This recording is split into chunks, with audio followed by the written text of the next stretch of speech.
Welcome to another episode of the Dedicated Sportsman Podcast.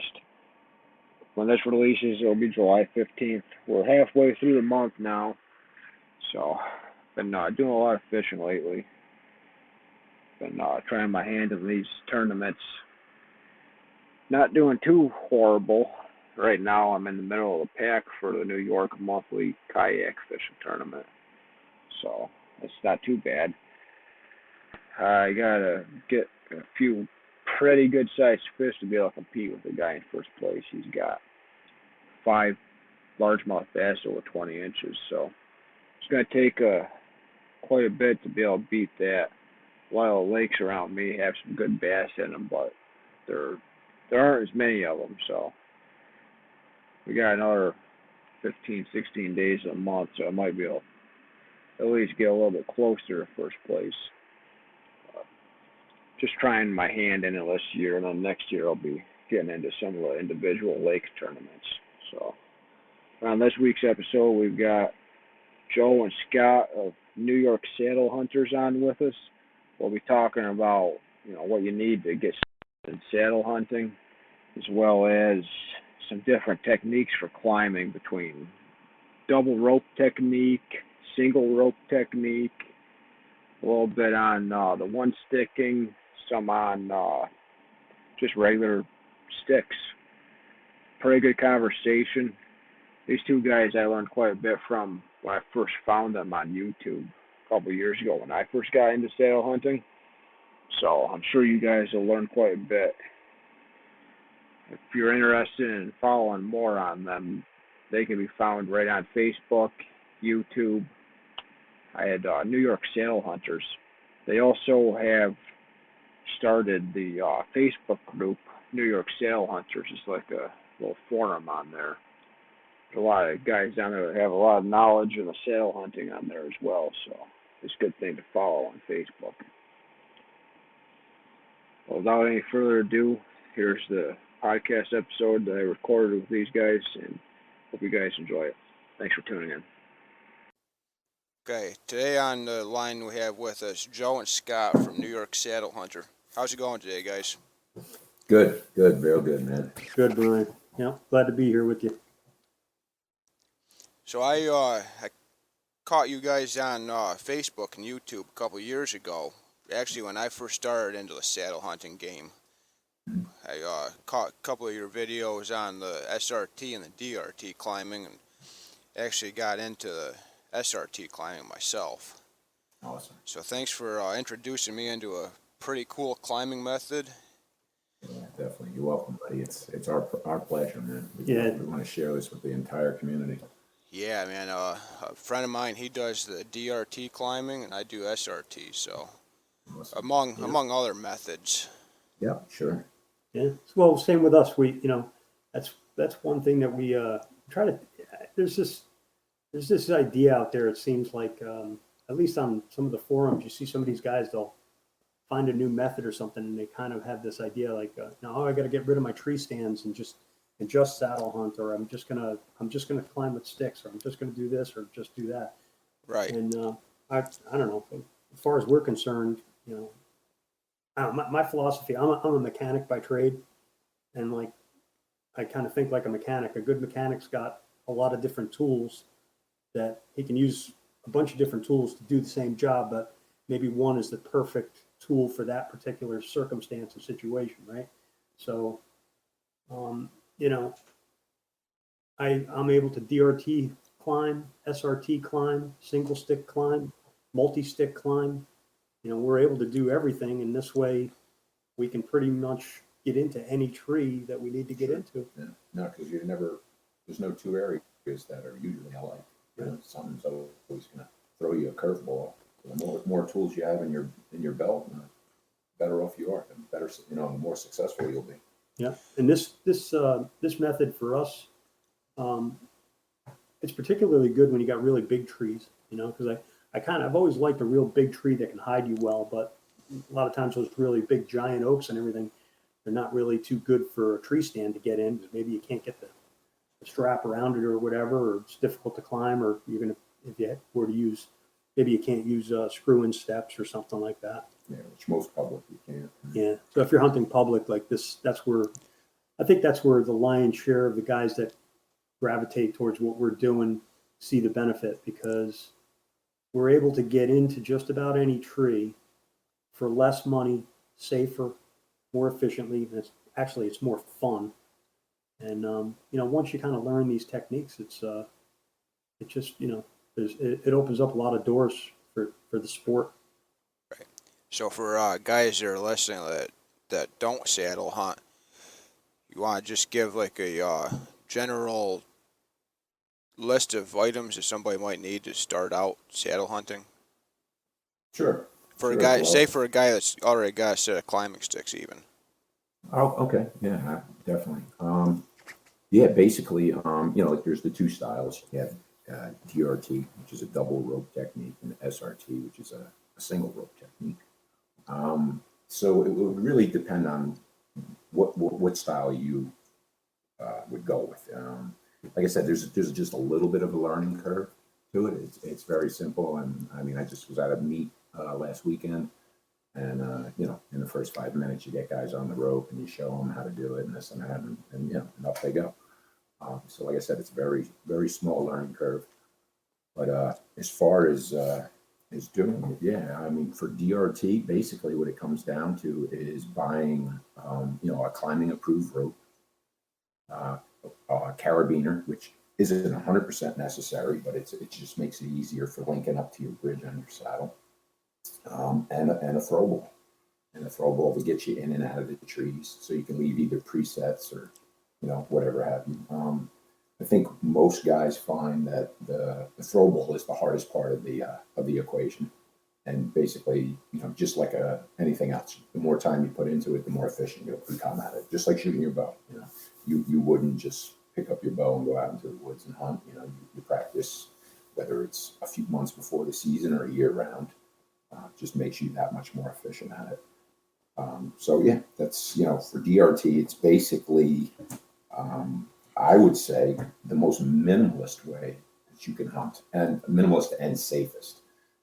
There's never any time that you have slack in the system. So, if anybody has climbed with any other means of going up a tree, as far as their sticks and stuff like that, there's always, as you climb up to that spot to move your prusik knot up, you do have, at some moment, you do have slack in the system.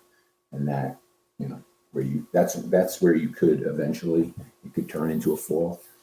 The beauty of DRT and SRT as well, there's never any slack in the system from the minute you leave the ground. So like, as I said, DRT is a very minimalist way to go, because all you really need is a rope, carabiner, and a throw ball, and that'll get you into just about 90% of all the trees. And then SRT is a little bit more involved. There's a few mechanical parts to it, and it costs a little bit more money, of course. But same thing. It's just a technique that once it's learned, the beauty of it also is, and the reason why Joe really took to it too, is that you don't have to be as proficient with the throw ball. All you really need to do is get your line into the tree. It can be over, one limb, Could be over a sucker, 2, 4 limbs, 5 limbs, whatever. Right. Yeah. It could be over something that doesn't even. It doesn't have to carry your weight. It wouldn't be a limb that you would hang your weight on, because then you can just girth hitch the rope to the trunk of the tree, and then you're going up one single line using a mechanical ascender, a handheld ascender, a gree, which is your capture, that's what holds you, and a foot loop. Yeah. I would say, to your question about somebody wanted to get into saddle hunting, like when we first got into saddle hunting, we didn't really start out even using rope climbing techniques. We kind of started out like how everybody else did. We used sticks, and honestly, I was climbing into tree stands that I had already out there, and I would use my saddle instead of using my climbing harness. And even just doing that, I had more opportunities out of those same trees than I had before. Because now with a saddle, you can get 360 degrees around the tree. And I mean, if you're on private land, you could just buy screw in steps and climb that way if you're comfortable doing that. You don't have to use a rope climbing method. But so what I would say is if somebody's just getting into saddle hunting, maybe you first start out just kind of thinking of, I'm going to replace my tree stand with the tree saddle. It does require a little bit of getting accustomed to it, because if you're used to hunting out of tree stands, you're kind of used to keeping yourself in the tree with the tree stand and your own balance. And now you're relying on your gear to hold you in the tree. The tree stand, your balance held you in the tree stand, and then you had a safety harness that only came into play if you fell into it, right? If you had a mishap. But now you're using, instead of a fall arrest system, you're using a fall restraint system. And that's what your saddle basically is. So you're tethered to the tree in that way. And it does take a little bit of getting used to, because Scott was real comfortable with it because he's a tree guy and he climbs like a monkey all day. And me, I was up there, I was kind of like more like a cat in the beginning. But you just, once you kind of realize if you're using good quality gear, you realize this thing can hold my truck in the tree. And you get comfortable with it. You want to practice. There's a little bit of a learning curve to getting used to shooting and everything. But once you get used to it, you start to realize, like, wow, there's a lot more I can do with this. I can get 360 degrees around the tree. I can hide behind that tree when a deer is coming. It really does have a lot more pros, I think, than cons. But absolutely. Yeah, and I hear a lot of guys too say that sitting from a saddle, how much more steady they are, yeah. and making that shot. Because you don't have to stay. You're not standing, so you're not right. You're not. There's no balance. Especially when a nice buck comes in, and then you start getting shakes and everything like that. Most guys tend to settle in much tighter in a saddle than they had previously in the tree stand. Yeah, because what happens is when you're in a saddle, the gravity is pulling you towards the tree, so your knees are always up against the tree, and now I've taken out that aspect of maybe standing and balancing and trying to steady myself for the shot and everything. My, gravity's kind of pulling me in towards the tree. I draw back, and my whole body is actually, my knees are actually around that tree, and it actually steadies me more. I feel a little bit more confident shooting out of a saddle than I do shooting out of a tree stand, as long as it's a strong side shot. If it's a weak side, it's a little bit different. That's something that you got to practice. But I like to get into a tree where I can always shoot strong side. I can just wrap myself around the tree, get where I need to get the shot. But the first deer that I actually shot out of my saddle was on the weak side. Yeah. It was different. It was different because if I was in a tree stand, I probably never would even be able to get a shot at that deer. Yeah. Right. Yeah. I tell all the guys, everybody, if that's half the battle. I mean, it's one thing, get in the saddle, learn how to use the saddle. If you're going to climb, learn how to tie your knots, of course, and learn how to use your mechanical stuff. But the other thing is to practice out of your saddle all the time. Get in that tree in your yard or in the woods, whatever, because that's when it all comes down to it. And if you don't practice from your weak side, I mean, how many times have you waited on a deer to give you a shot angle, right? Or waited for him to clear the thicker cover that he was in. So you may be even back at full draw on your weak side, waiting 30, 40 seconds, a minute. And I got to tell you right now, that's going to tweak muscles that you never knew you had before. So it's definitely one of the things that you do want to practice. And if you can make that shot weak side, it's all uphill from there, man. Yeah, I mean, if you practice all those different angles, you almost have an advantage over a guy in a tree stand, because you've got angles to make a shot that the guy in a tree stand doesn't. Exactly. Yep. Exactly. Some of my sets that I set up with a saddle, I would never dream of being able to do it with a tree stand. You won't even be able to really. I mean, I used to always climb a tree with a climbing tree stand, and now I can hunt spots that I couldn't hunt before. Right. Exactly. Now I'm able to get in the right tree instead of finding the right tree for my tree stand. Sure, exactly. Well, that's the thing with the climbers. I mean, you never really wanted to, lean out, because now you were you were putting force on the edge of that tree Right. stand. You know, you're worried about, you know, flipping that thing up, Yeah. you know, to going for a fall. But Right, you always but- had to worry about your equipment failing. Now with a saddle, right, as long exactly. as That, you trust your system, and I mean these yeah. saddles are unbelievably safe. That's one of Yes. the biggest things that attracted me to it, was the fact that it's preventing you from falling in the first place. Yes. We hear that. That's probably the number one thing, Number one thing. especially when we show people the way we climb and using a saddle. Everybody, the first thing they always say, I would say 80% of the time, is they always say, I remember especially Joe Paese. Yeah. When we showed Joe Paese, you know, you got a guy he's been hunting for 30 years, you know, Sand and sticks. Yeah. you know, and we showed him how to do it, you know, kind of introduced him to a saddle and DRT climbing. And he went right up the tree, came back down, and he just turned and looked at us. And it was like, you just saw this light bulb go off in his head. And here's a guy who's a really, really good hunter. He's you know, the guy goes out, smokes big deer every year. He knows what he's doing. And, you know, and it's like a 30-year veteran hunter, and he comes down and he looks at you and just says, this just changed everything. You know, and he goes, and I've never felt so safe ever Right. in 30 years of hunting. Yeah. And safety So- breeds confidence. Yep, that's it. So it's like, it's when guys, I think there's a lot of people in the beginning that would see this and they would say, oh, it looks, some people look at it, they say, oh, it looks too hard. I don't do a workout before I get up into a tree, or there's movement, or there's this or that. And it's like, I would say you really have to try it. And once you know, it's probably not going to be for everybody, but most guys, especially if you're, you know, reasonably fit, you don't have to be in great shape. I'm not in a great shape. Listen, I'm 55 years old. I'm probably 30 pounds heavier than I should be. And I've got no problems. I find it easier to climb Yeah. than. And then there's other implements you can use to it as well. Like Right. guys, like, you know, I primarily climb DRT. And Joe, when he hunts, he's a DRT climber as well. So Yeah. SRT really comes into play with us Scouting. when we're scouting, and we want to set up a new area. And then, you know, we're like, okay, we need we need to set here for this wind. We need to set over there for that one. So we may put 4, 5, 6, 8 sets in on a new piece. And so that's 8 climbs. So the SRT, you know, it takes the fight out of it for you. You know, it's that much easier.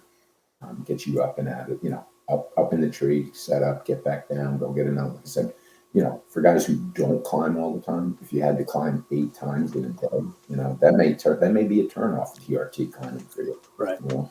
But you could, the thing about DRT climbing is, and that's one thing I would, anybody that listens to this, if you're not sure, like, go onto our YouTube channel, because we have a lot of information and we show the different variations of how to do this, because like Scotty and our friend Joe, they'll climb in the most traditional DRT method. And it's a little bit harder just because it's just, you're really keeping it simple. But it's really not hard once you have the technique down. But then there's things you can do where you can put a foot loop in, and there's a lot of different ways to do it where you can make it really, really simple and easy.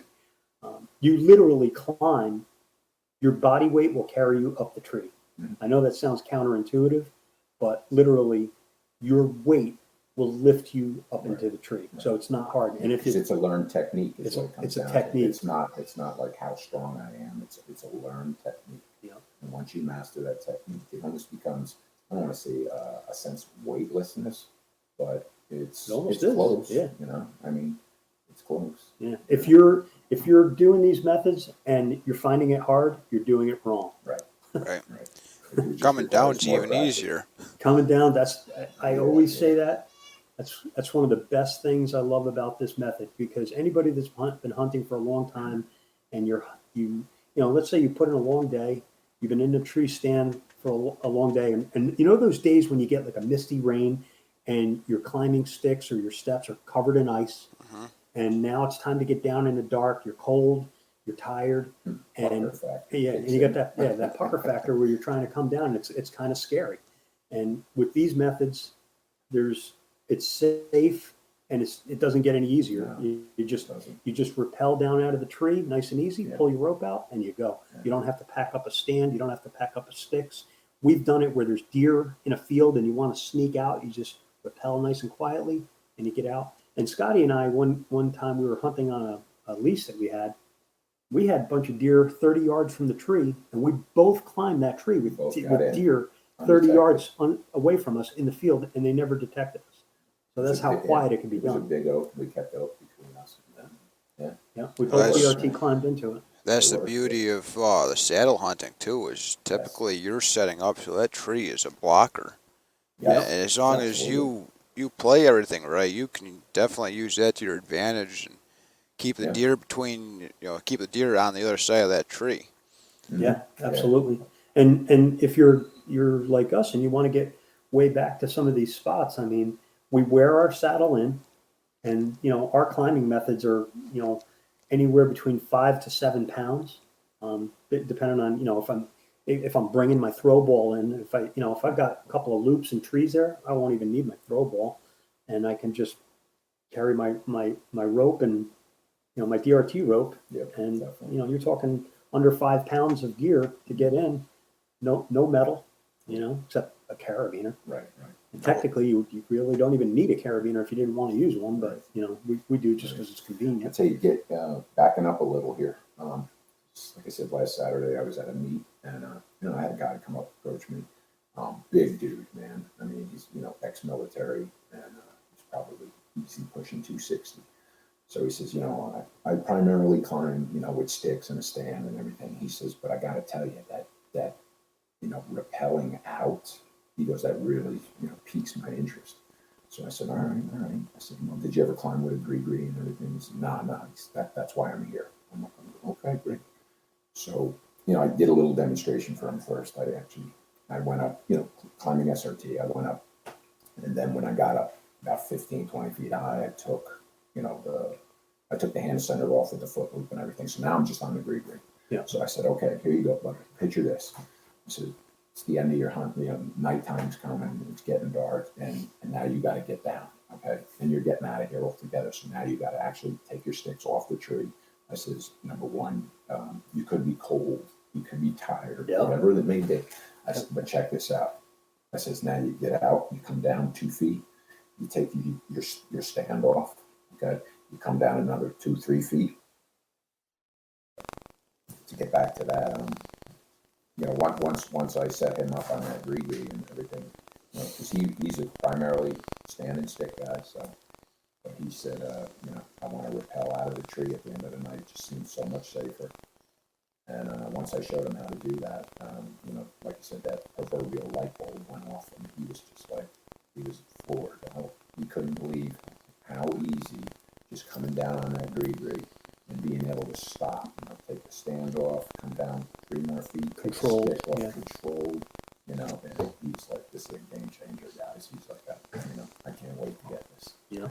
So it's just, stuff like that, man. That's, really what comes down to. That's why we do this. Yeah, what the point that I wanted to make about that was, as deer hunters that are, if you're a deer hunter that hunts from an elevated ambush out of trees, it's a big part of this game is climbing trees, and you could do it with climbing sticks, or you can do it with a climbing stand or whatever, but the way I look at it is that's also one of the more dangerous aspects of this sport is guys falling and getting hurt climbing from trees.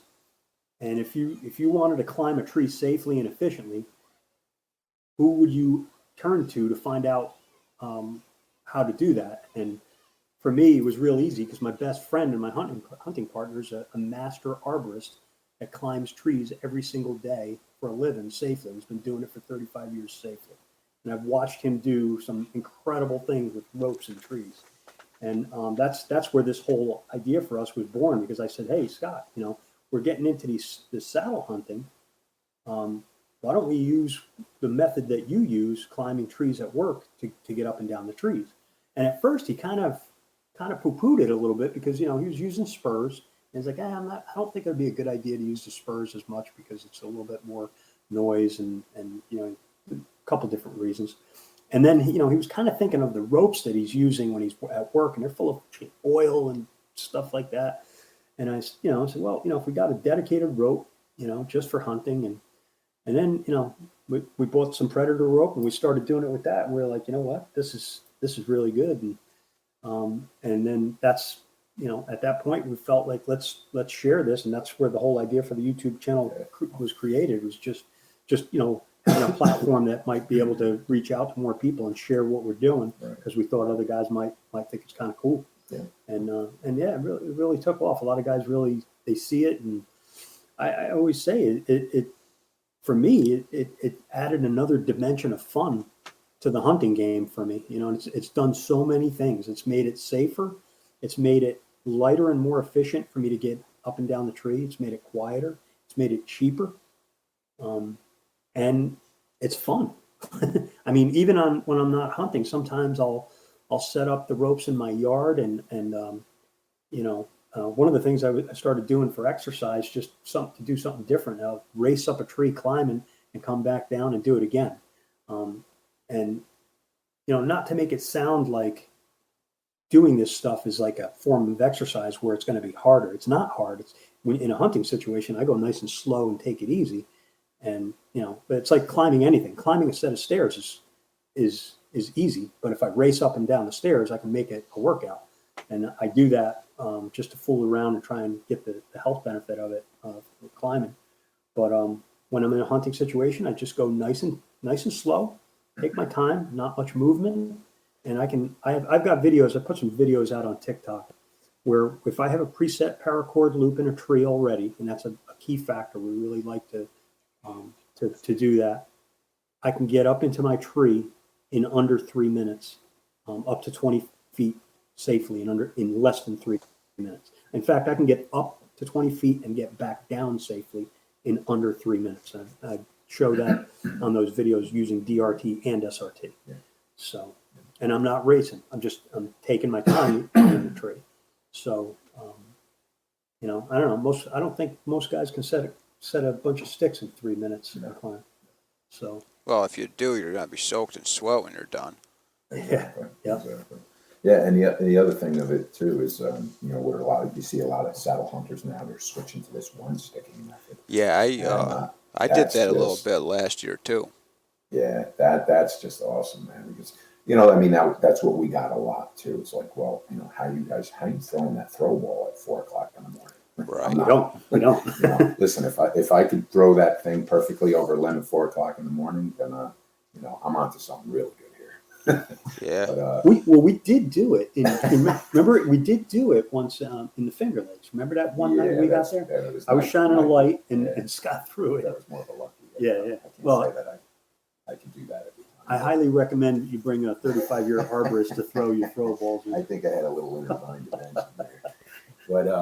But no, that one sticking thing is just, that's it, man. That opened up a whole nother path for saddle hunters. Yeah. Just if you go into, that virgin sit, first time in, get back there. Majority of us are all e-scout now, and, find a real good area and then troop in. I like to do a lot. Get back there and up you go. When I would set a spot, say I went in and just climbed with my sticks, and I just say, well, this is a good spot to climb with my rope, I would just set a preset once I was already up there. Sure. If I could reach a crotch on the tree, well, now is a good Here you time go. to set up a rope. That's how a lot of mine first got started, because when I got my stuff to do it, I was in season, so I really didn't want to wander around the woods throwing a ball. Throwing a throw ball. Right. So I would set them as I go. So I got a few out there that I set in spots that already were set for saddle hunting, but I just set up a rope to be able to climb it later on. Yeah. That's the thing, man. We kind of live and die by that phrase. The only thing that limits you is the tree in your imagination. Right. Yep. And that's it. A lot of guys, who come to these shows, to these meets, and they get climbing the first time, man, and they're just like, all of a sudden, man, That bulb goes off, and you see it all the time. Now, I can use this. There's so many spots that I wanted to hunt, and I never could. And now, you start looking at the woods a different way. You look at the trees, you're like, oh, I can get that one. And even like we were touching on big trees, and that's one thing. The beauty of when you do climb DRT or even SRT for that matter, a lot of times that tree is. Some of the trees I get in where my perch is, where I'm hunting from, they're probably 40 inches in diameter. Right. So, but now on that rope, because I'm crotched in 10, 12 feet higher, I'm able to pivot around that tree. So, I'm always aware of what's going on around me because it affords me that, that possibility, because now I'm like, it's like being on a pendulum. You know what I mean? I can just get around just using some of the big limbs that are there and stuff like that. So if I needed to, I can get a shot directly, 180 degrees behind me, because now that's what the saddle and this rope method affords me. That's one of the things I really love about big trees is I don't even have to bring my I have a tethered oh my God, I'm having a brain fart here. The platform that Tether makes, the Predator platform. And I use that a lot, but I love to be able to not have to even bring it. So if I've got a tree that's got good limbs, that I won't even need it. You'll get like the first leaders that come off that tree. They're like a walking bridge. Yeah, a lot of times that's happened for me where I don't even need my platform. So, and if I know the tree, if I'm going to a spot and I know the tree well enough, and I'll be like, I don't need the platform. Well, that's the thing. So. You don't need the Predator because you just became one. So yeah, it's it definitely, the saddle and some of these climbing methods. There's sometimes you see some of these guys on the forums, and I don't know, maybe some people feel like it's like a competition. I kind of notice some of that stuff among some guys that they kind of like climbing with stands or whatever. They kind of feel like almost threatened by the saddle hunting community. And I don't think it should be that way. To me, it's not a competition. It's like, it's just a tool, Right. I mean, if you prefer using stand and sticks or whatever, do that. Do whatever works, man. They all work. That's like anything nowadays in the whole hunting world. If you saddle hunt, but you use single stick, well, you're superior than the guy that uses 4 sticks. Or if you use a platform versus a ring of steps, or say rope climbing versus the sticks. I mean, everybody's got to have their opinions and everything, and it's like everybody has to be divided on this stuff. When in reality, exactly, we all walk a common ground, right? And you know what? We're all here for the same reason, right? It's just, it's the same thing with taking it. I'm sorry. It's the same thing with a guy that shoots a little 4-pointer or something. Guys bash him because he shot a 4-pointer. Well, you know what? Right. That's what made that guy happy. That's exactly it. Exactly. Yeah. What is it? Trying to get to on that. Well, the thing is, like, I look at it. It's no different than, let's say you got a bunch of guys that are bow hunters, and one guy loves Hoyt, another guy loves Matthews, the other guy loves a Bowtech. They all throw an arrow about the same speed, and because Scotty's 6'5", I'm 5'5", so maybe the bow he likes isn't the same bow that I like, and what works for him best isn't necessarily what works for me best. But there's more than one way to skin a buck, right? And we shoot different broadheads, and everybody, and it's fun to kind of share what you like. But I think Scotty and I are pretty. I just don't like to. I'm never going to tell anybody that my way is better than your way.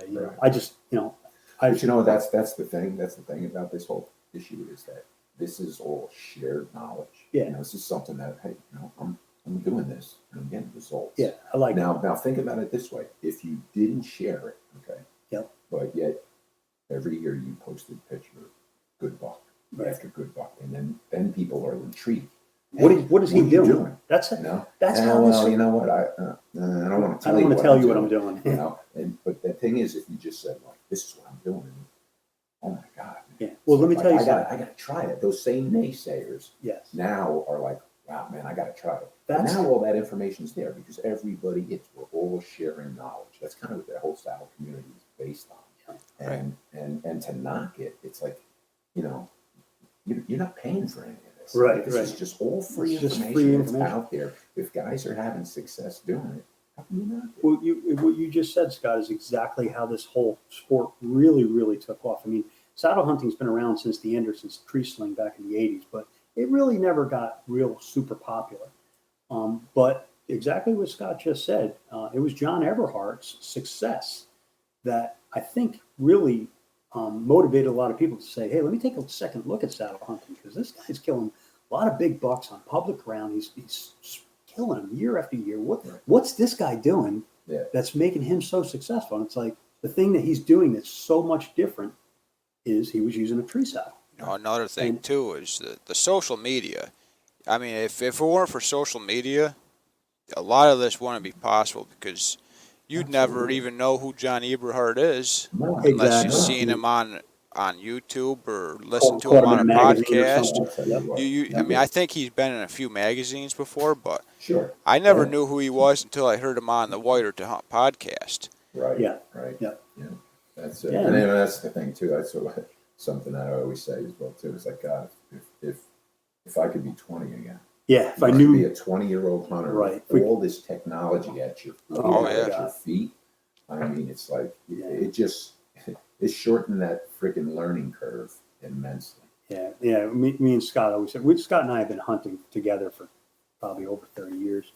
And I'll tell you what, man, it's like we grew up down in southern New York and Westchester County, and that was a bow only county. And back in the 80s and 90s, we were shooting compound bows when they first came out. Yep. And archery really wasn't even that popular, Right. And it was popular there because it was the only way you could hunt them. Right. And if we knew then what we know now, we'd be absolutely famous. Because like we just, oh my God, the amount of really big deer that I don't know. There's so many deer that I've like hit and couldn't find, or just just choked on, and just we've had some successes. We're not the greatest hunters, but we've done okay. Right. And but if we knew then what we know now, man, I'll bet you we'd have had a lot more success stories. Well, it's funny because back then the bow hunters were almost like the outsiders. Yeah. Right. And now it's the opposite. Yeah. Now it's now exactly. if you shoot a deer with a rifle, well, you ain't no hunter. You didn't shoot with a bow. Right. It's completely turned the opposite direction. It has. It's funny because when I started hunting, growing up with my dad and my uncle going out in the woods, we were among very few bow hunters up here, because everybody up here would gun hunt. Because up here, you would have the rifle season. I mean, we're very close to the northern zone, so a lot of guys hunt the northern zone pretty much from Columbus Day until the middle of December. Right. I mean, your gun season doesn't start until the third week in November for the southern zone. So if you hunted southern zone, you were bow hunting. You didn't have any other choice. Yeah. Yep. I know. That's the thing. Even like going back years ago, Joe and I would we'd bow hunt, and we'd go up into the Catskills and hunt, and it was like we had the woods to ourselves. Right. There's nobody there. Nobody was starting to hunt there until mid-November. Until the southern zone opened up. It's just like there ain't no other bow hunters for square miles, man. We have all this real estate to hunt all to ourselves. It's kind of the same here too. I very rarely do I run into another bow hunter. Yeah, even still, like I mean, Westchester County is like kind of loaded with bow hunters, but right. We live in Dutchess County, and it's pretty. I mean, if you go on public land, you might run into one or two guys, but even still, it's like there's when you're bow hunting, there's more than enough room usually, and you don't see too many guys. But I mean, bow hunting just makes you a better.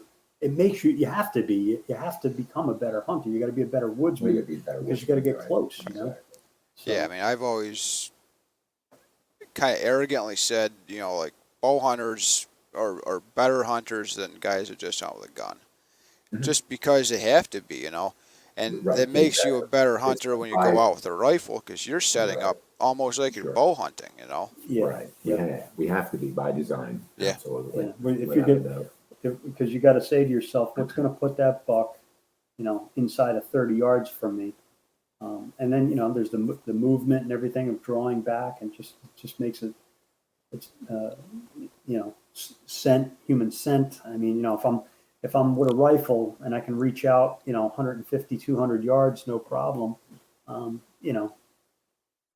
Your human scent, you can get away with a lot more when you're hunting at those distances than if you're right on top of them and that sort of thing. Yeah. So And I mean, I'm not. And not even to frown on that either. I mean, it's just that's what we like. Yeah. I mean, we gravitate towards bow hunting because I like that close contact. Yeah.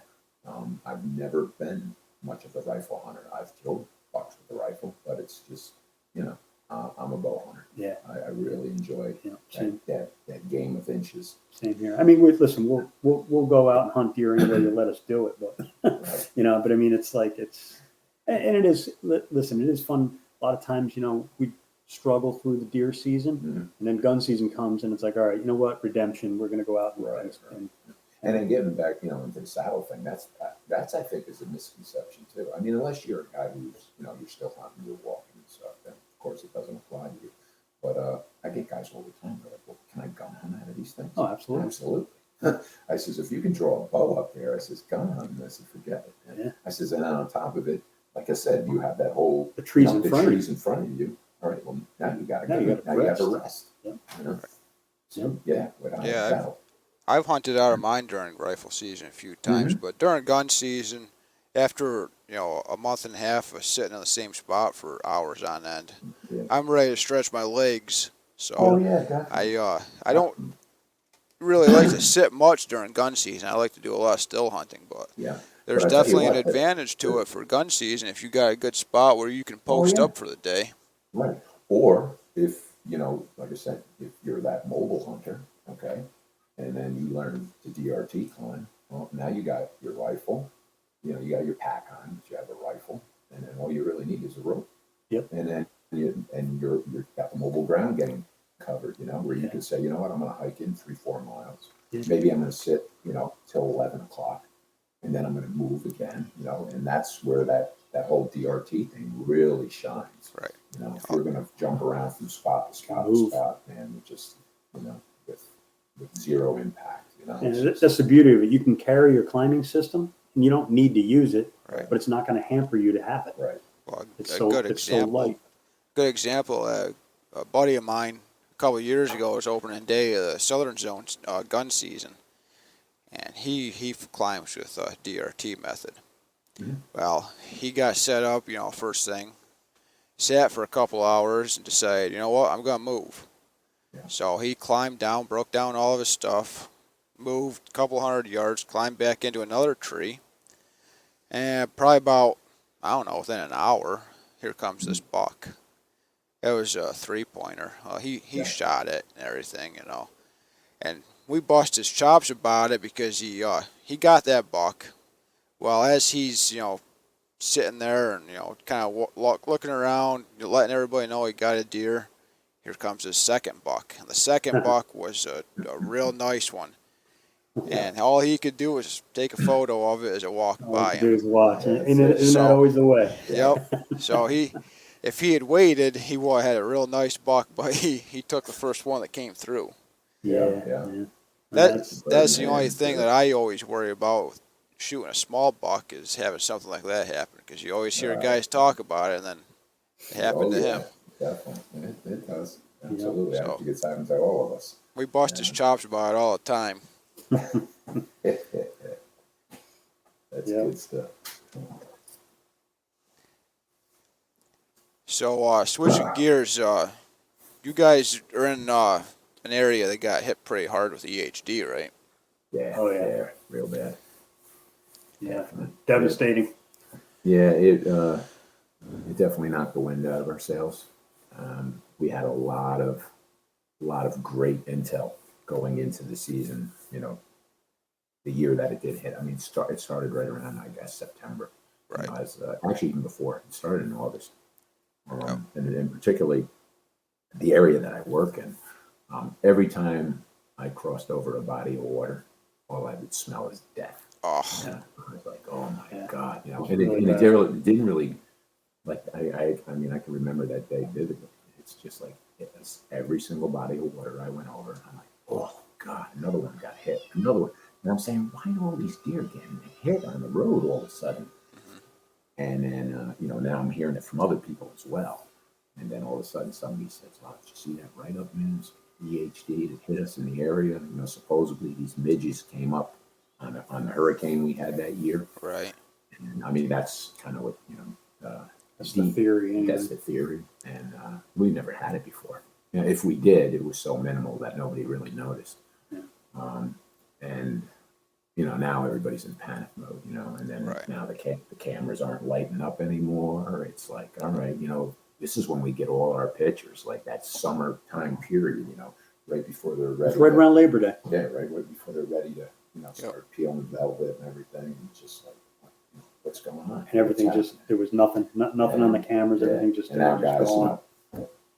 social media is just lighting up every day. Guys are sending in pictures of Dead deer. 130s, 140s, 150s, on the creek, laying up, bellies bloated up, dead as a doornail. It's like, oh my God. Had one guy on the Walkill Creek. He was kayaking, and he counted 9 dead bucks Yeah.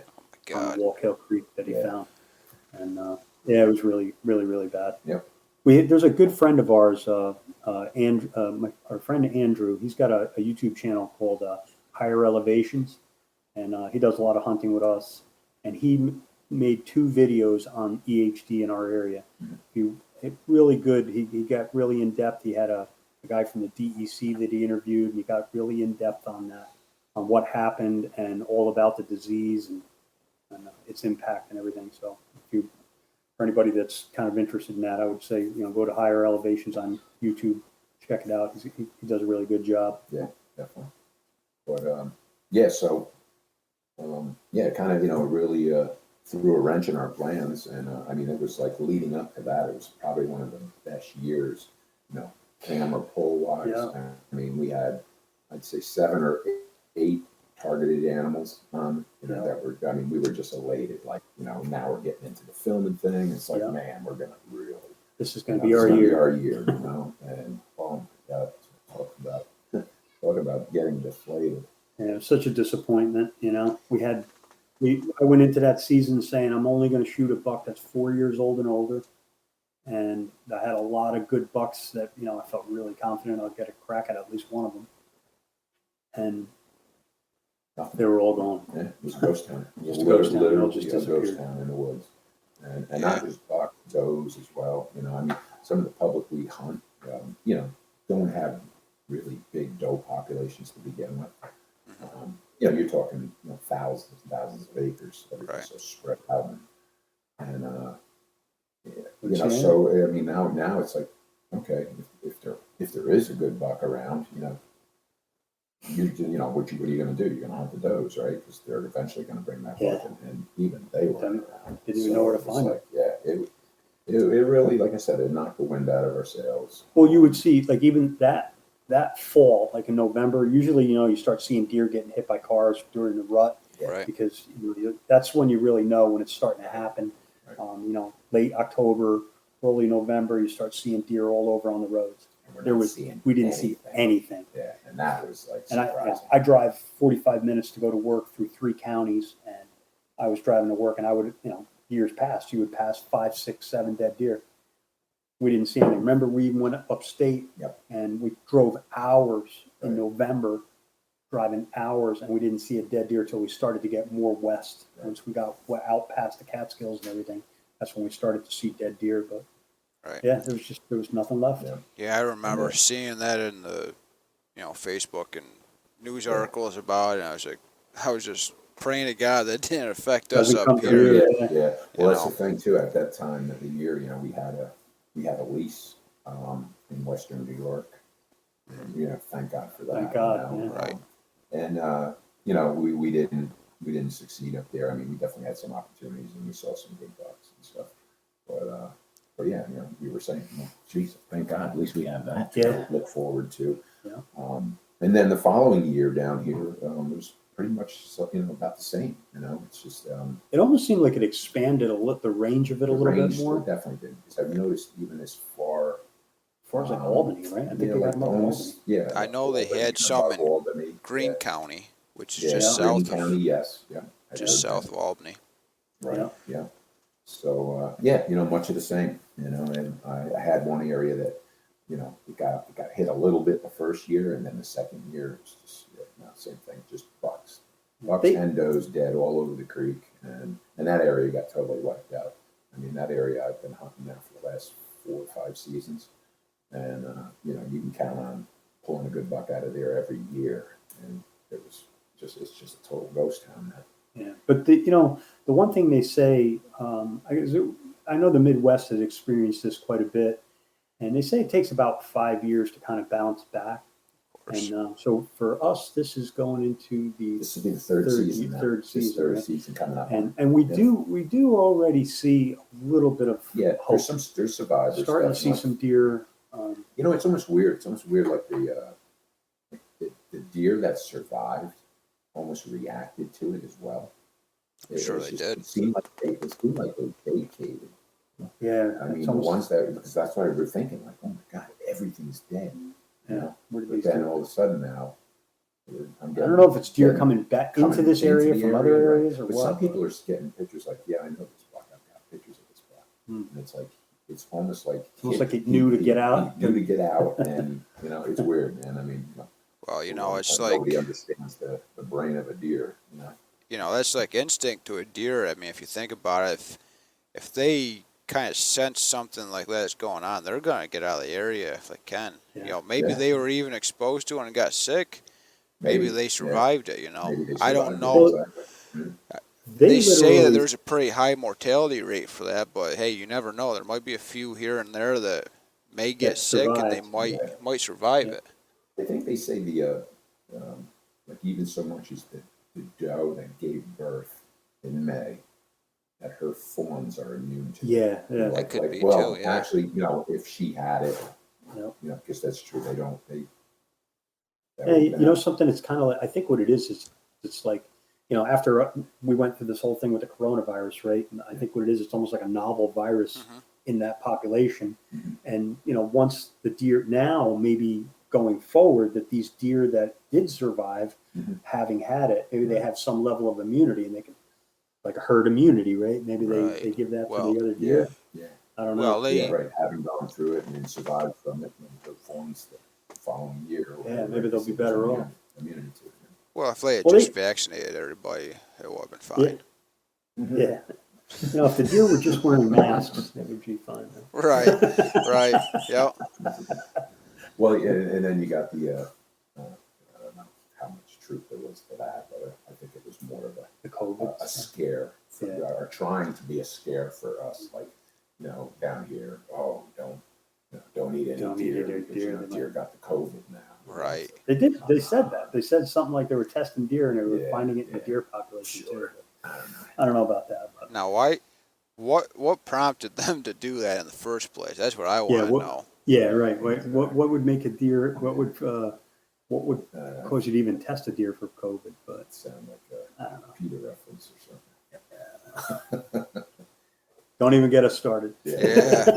Oh, that's a whole nother thing we could dive into for another hour. Absolutely. Be here all day. Yeah. What county are you in, Brian? Montgomery County. Montgomery.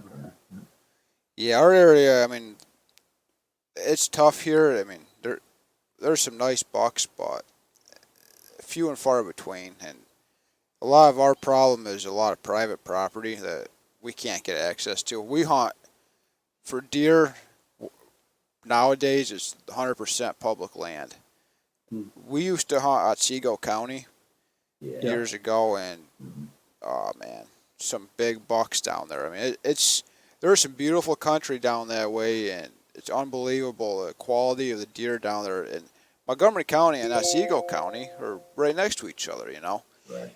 And the difference in the quality of the deer is unbelievable. You know, and it would be nothing to go down there and hunt for a day and see, 10, 15 deer in an evening. You know, Montgomery County, you think you're doing good when you see 2 or 3. It's just a huge difference. And it's changed the way we hunt too, because we're used to hunting, more or less, field edge areas and stuff like that. Transition areas between cover and food sources in the fields. Yep. Now we're hunting timber, so we're having to focus on like travel corridors in the timber where they may be going from one bedding area to a food source, or find an area where bucks are cruising in between bedding areas and stuff, and Right. you know, keying in on even you know, scrape lines and stuff. I mean, one of my biggest buck I actually killed off a scrape line on the state land. Yep. At about 7 yards from the ground with a bow. Wow. And that deer, I don't know, it was funny. So I've told this story on the podcast before, but what had happened is I was going in that morning to hunt out of my saddle, and it was dark out, and I thought I knew where I wanted to sit, but I wasn't happy with it when I got in there, so I ended up staying on the ground. Just stood with my back to a tree. I was like, you know, just hope for the best. You know, I've killed plenty of deer off the ground before with a bow, so I kind of know what to do and what not to do. Well, it was dark out still. I had a doe blow up at me, start blowing and everything else. I was like, oh man, this is gonna suck. You know, that deer just blew everything out of here. Right. Well, I don't know. It was around 8:30. I see this buck coming at me, and he was probably about 15 yards away. Well, when I shot, my arrow got deflected and sailed over his back. And at this time of the year, I mean, I like spraying buck bomb on my boots just to give them an illusion that there's a doe there. Right. Well, when he got downwind of me after he bounded off, he smelled that and he walked right back towards me. And he was, if I hadn't shot him, I'm pretty sure he would have been like right on me. You know, he was looking for me hard. Yeah. And when I shot, I hit him right in the shoulder. My arrow snapped off. He didn't bleed out at all because the muscle of the shoulder covered that hole. You know, I tracked him through the pine needles where he was kicking up the pine needles and everything. He went 80 yards and piled up. Nice 9-pointer. I mean, heavy deer too. He probably went 170. Wow. Nice. Real nice buck, but Yeah.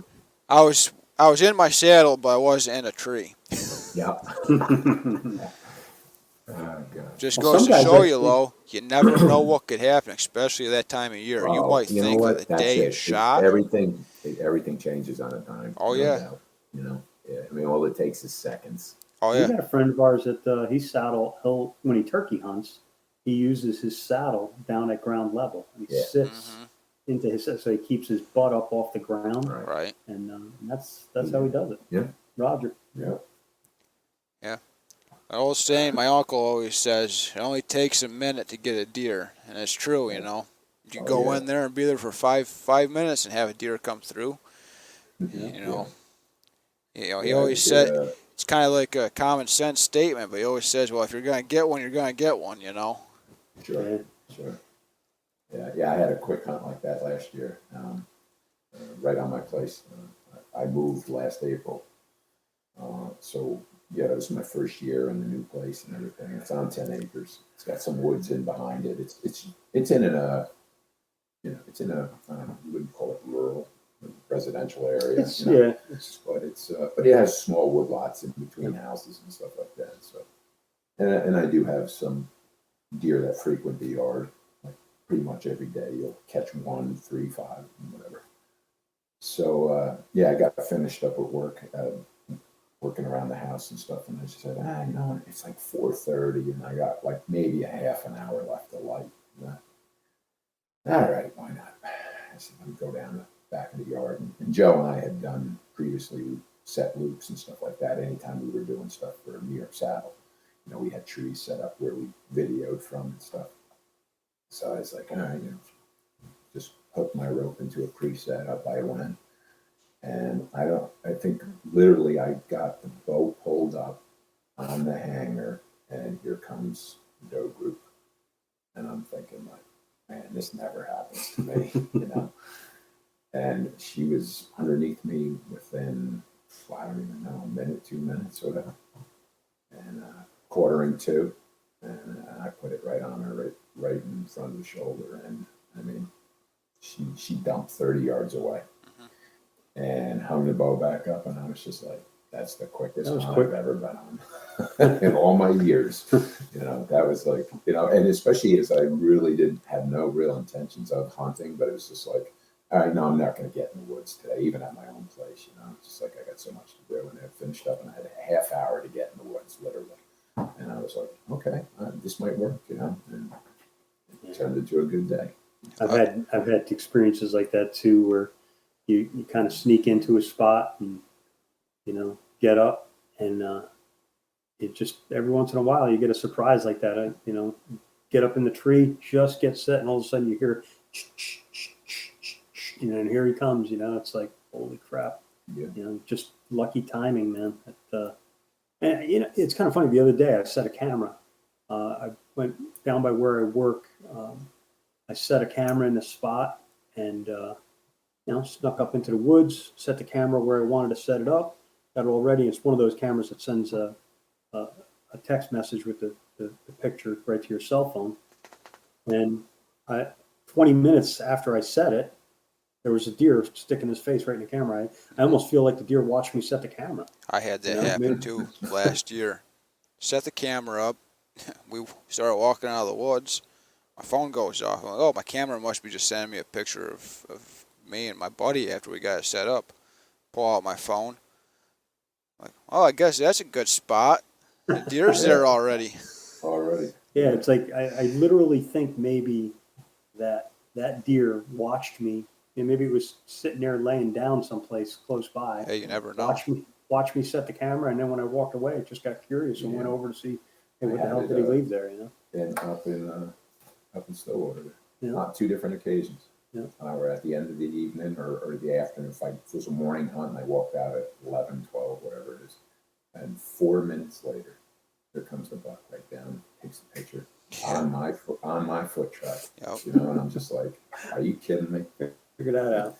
And I had my sister-in-law's house. I used to hunt behind her house years ago, and her mom, she's you know, she's had family members that hunted their whole lives, so she's, you know, she knew all about hunting and everything like that, and she got such a kick, man. And she knew this buck I was after.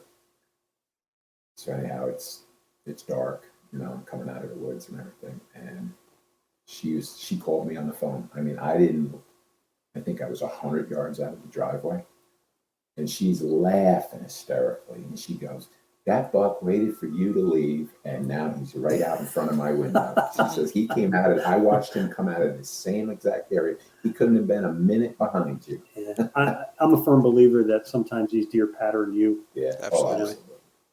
That's one of the nice things about being able to, you know, if you're really a good mobile hunter, you know, the run and gun game where I think you're always throwing them a curve. You're always throwing them a curve. You just, you know, different set every time.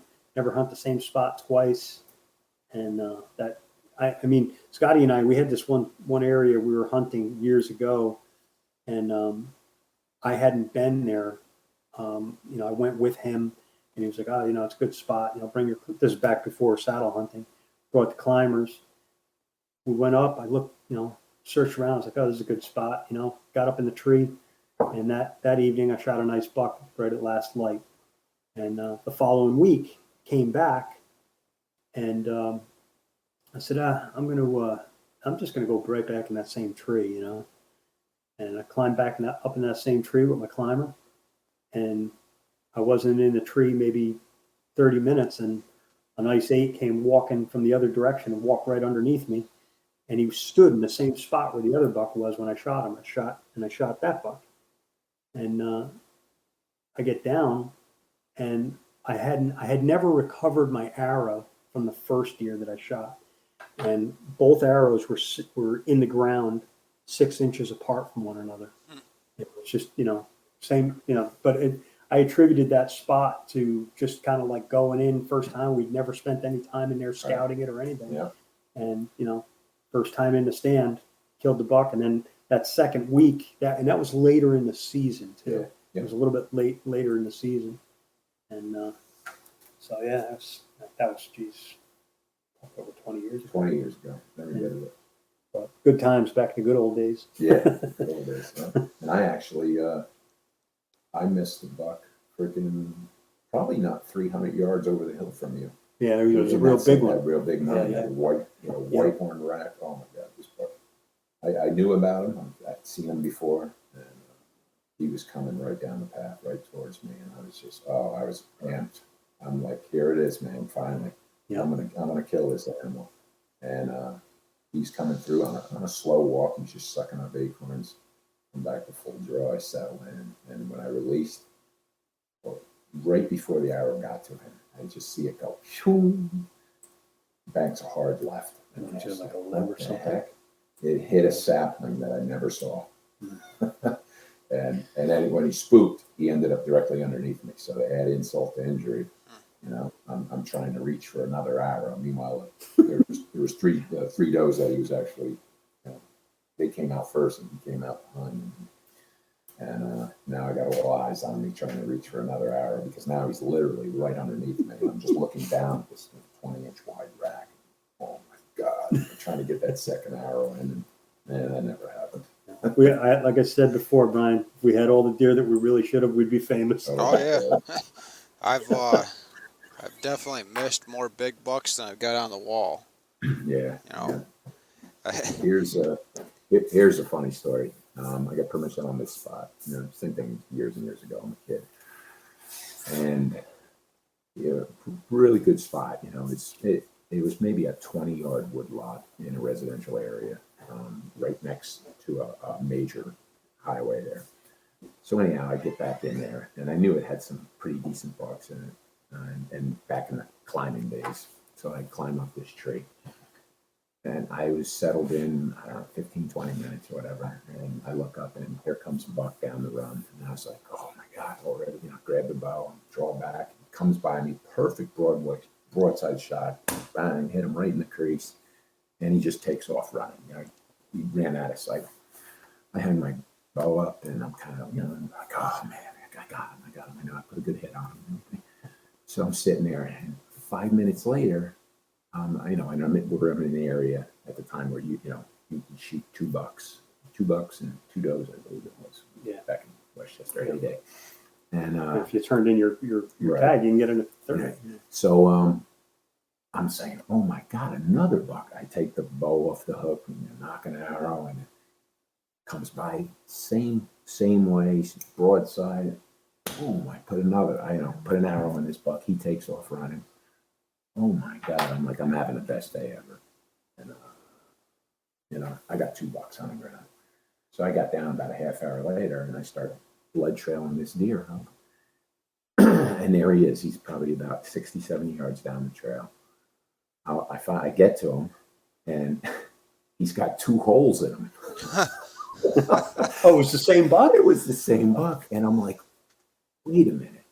I couldn't get the math straight in my head. I was just like, why does this animal have, somebody else shot this animal, And I'm saying, this buck, I'll tell you what, when I opened him up, he had hardly any blood in the cavity. So go figure. Go get this animal. And he did a loop all the way around. He came back through again, and I hit him the second time, not knowing it was the same animal. And I was like, that's freaking crazy, man. I've never in my life, have I even heard of anything like that? Yeah. But I shot the same buck with 2 arrows, 5 minutes apart. I shot, man. Well, that was you and I, right? In Mount Kisco at the time that I shot the buck and he came running and died under there. Yeah, Joe tells me, oh, I've got a great spot, man. You got to check out the spot. You've been working here. Guy gave me permission. All right, let's go, man. So we go in. It's an afternoon hunt. And, one of those nice October days, and a nice crisp evening coming up. And so anyway, Joe goes, we're, I don't know, maybe 200 yards apart, and he bumps up the tree. I bump up the tree. Getting to that last 10 minutes before it starts to get too dark to see, and all of a sudden I hear in the leaves, I hear this noise. I look up, and here comes this like 6-pointer. Yeah, something like that. And he's running at me full speed. And I was, oh my God! I grab my bow, I draw back, and I was, hey! The thing comes to a skidding stop at the base of my tree, and I was like, what the hell happened? I was like, I scared that thing to death for a time. There's bucks lying dead at the base of my tree, and I never even shot, And Joe diced him 100 yards away. And he died right at the base of my tree. That was pretty hysterical. Yeah, we've had a lot of. I'll say one thing. Like Scotty and I, we've been hunting together for a long time. We did a lot of celebrating in the woods there. A couple of times we were, tracking deer, tracking some nice bucks that we shot in the dark. And the funny thing is, in all those years, though, we still We never doubled. at least not on like good solid bucks. We never doubled. Yeah. I mean, over the years, you'll accumulate stories. And one buck that at the time was the biggest one I ever got was an 8-pointer. I rattled him in, and I don't know. I was using one of those nail racks. Yeah. I set it down. It wasn't 5 minutes later. I crash. Dead run. Ran right almost to the base of the tree. Which just goes to show you they can really point where you are. And I drew my bow, took my shot, hit him good, took off running. Texted my buddy, hey, shot one. I thought at the time that was a 4-pointer, All I seen rack, and then I focused on shot. So he had actually coyote the night before with his bow. So we'll go coyote, give your buck time. So we go find his coyote. So then after that, start tracking my buck. We're going along trail, bleeding really good. Well, we find him laying there. He's in this mess saplings. And we're going up and down, and I'm looking at him. Something doesn't look right. His chest, it's just rising, rising. Oh my God, that guy's still alive. So I knock another arrow. I shoot him again, finish him off. And this deer rises to his feet, turns his back right at us. Oh my God, this deer's going to charge us. I look behind me, and my two buddies are standing behind me. They see this deer. I'm like, well, we'll let Brian take a list. And he just dove, died. But it was holy crap, this deer's going to charge us. Well, guys, we've been on here for a little hour now, so we'll start wrapping this up. For anybody that hasn't found you guys, where can they find you online? On YouTube, New York Saddle Hunter. Facebook, New York Saddle Hunter. Yeah. Okay. My Instagram is New York Saddle Hunter. So we go to Instagram, New York Saddle Hunter Forum on Facebook, and New York Saddle Hunter. Yeah, and if you guys in the comment section on YouTube or probably a little bit easier on the Facebook page. If anybody has any questions or anything, we're always happy to answer questions, private messages or whatever. So you guys have questions about stuff, help them out. Now, you guys actually came out with like a package for the SRT and the DRT climbing too through one of these rope systems, right? Yes. One of the companies that sells them. Mm-hmm. So if you guys have the link to that, if you want to send it over to me, I'll link that in the show description along with your social media channels, so people can just find it that way. Yeah, they can do that. We're also we're actually we're in this venture right now. We're like right smack dab in the middle of it. We're going to be selling those kits retail at New York Saddle Hunter as well. Okay. Yeah. So what we're designing the website as we speak. That website's going to be going up very shortly. And then what I'm going to do is I'm just going to saturate it through all the saddle hunting channels as well, just to let everybody know. I'm going to drop a link also on our YouTube. So, just diverting the traffic right to New York Saddle Hunter. Right. This way everybody, and then like, again, you can get us if you have questions as well. We're going to be doing a lot more moving forward with this venture. I look forward to doing, giveaways and stuff like that, and just really more hands-on with the community, than we have been with this other company that we were using. Okay. Yeah. Sounds good. So like I said, I'll definitely, I don't want to give anybody a link and then send them to a place where now, there's not going to be any more codes, for them, stuff like that. Because moving forward with that company, there won't be a coupon code now. Okay. area that they can save 10% on and stuff like that. So I don't want to send them down the wrong path. Okay. Yeah, if they just keep an eye out on our the YouTube channel and Facebook. Yeah. Once It'll be a big launch. Yeah, when we're ready to do it, like I said, it will be on our forum, it'll be on YouTube, it'll be on Instagram, and then it'll be saturated among all the saddle hunting. Basically trying to pages out there. create kits that'll make it easy for guys to go just one-stop shop if you need anything you want a single stick climbing kit, you can get everything there. You Come get up with that. DRT So we're gonna have a kit, third SRT kit. Yeah. Sounds good. All right, guys. Thanks a lot for jumping on the podcast with us today. I appreciate it, Brian. Thank you very much, man. And we ain't too far from one another. Hopefully, we can link up one day. Yeah, Get definitely. a few hunts under our belt, man. Yeah, thanks so much, Brian. We had a good time. It was fun chatting with you. All right. Take care.